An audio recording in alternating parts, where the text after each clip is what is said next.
Nah teman-teman, untuk wilayah ini hampir 100% menggunakan tabela Hakika ya.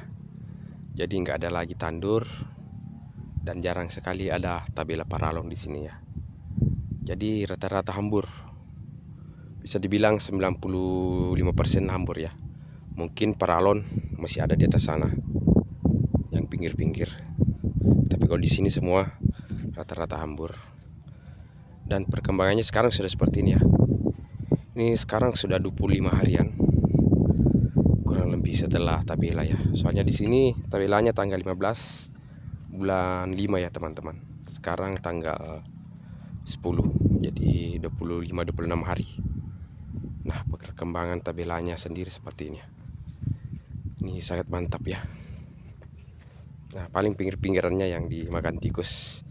Karena yang punya pasang ini umpan tikus malah nggak dimakan ya, dan umpan tikusnya malah tumbuh ya teman-teman. Aduh, tikus di sini ngeri-ngeri ya. Kayaknya tikus di sini sudah pada S3 ya teman-teman ya, sudah pada berdasi. Makanya umpannya nggak dimakan, yang dimakan itu ya benih yang di pinggir-pinggir ya, yang di tebar Pak Tani di sini. Jadi betul-betul musuh utama kita ya petani itu adalah tikus, terutama tabela yang ini, air macak-macak di awal pertumbuhan ya teman-teman. Jadi sangat rawan. Jadi 1 hari setelah tebar sampai 15 hari setelah tebar itu sangat rawan ya teman-teman. Kenapa saya bilang rawan kalau macak? Karena tikus sangat suka makan yang ini ya, biji-biji padinya itu. Jadi biji-biji padinya dimakanin ya teman-teman.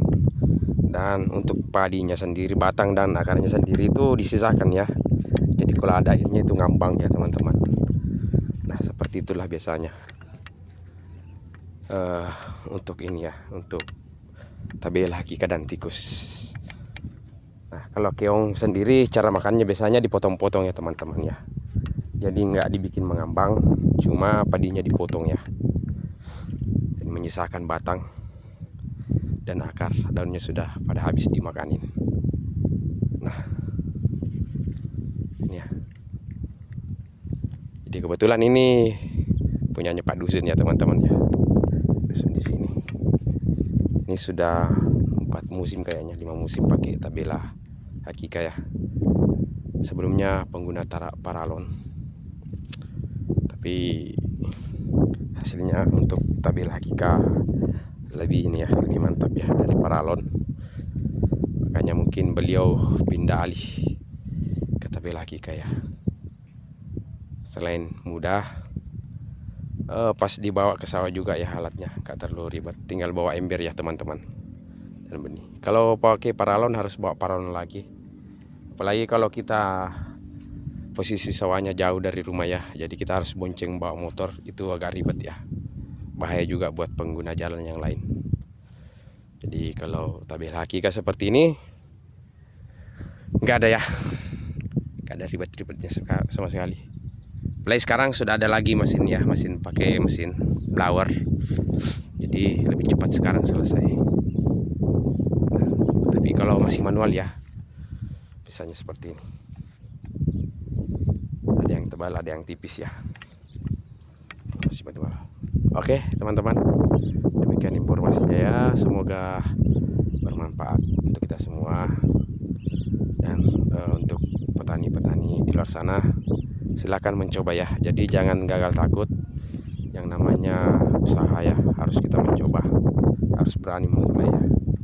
Jadi begitupun orang di sini awalnya takut ya, gagal tumbuh dan semacamnya, tapi karena sudah ada yang mulai dan sudah ada yang dilihat berhasil, makanya orang-orang di sini juga sudah ini ya, melirik tabela Hakika ya teman-teman ya. Jadi bisa jadi daerah teman-teman juga nanti seperti itu. Dan semoga kedepannya pertanian kita makin berkembang dan maju ya. Jadi tabela Hakika itu sangat ini ya, mengurangi biaya ya teman-teman ya. Perawatan mudah dan juga hasilnya bisa diadu ya. Nah jadi kita petani itu harus cari untung ya teman-teman. Jadi percuma hasilnya maksimal tapi untungnya tidak maksimal ya teman-teman. Lebih baik hasil panennya biasa-biasa aja tapi keuntungannya maksimal, itu yang kita cari teman-teman. Oke. Assalamualaikum warahmatullahi wabarakatuh. Sukses terus petani Indonesia. Salam dari Asrul PK, petani Sulsel Sidrap.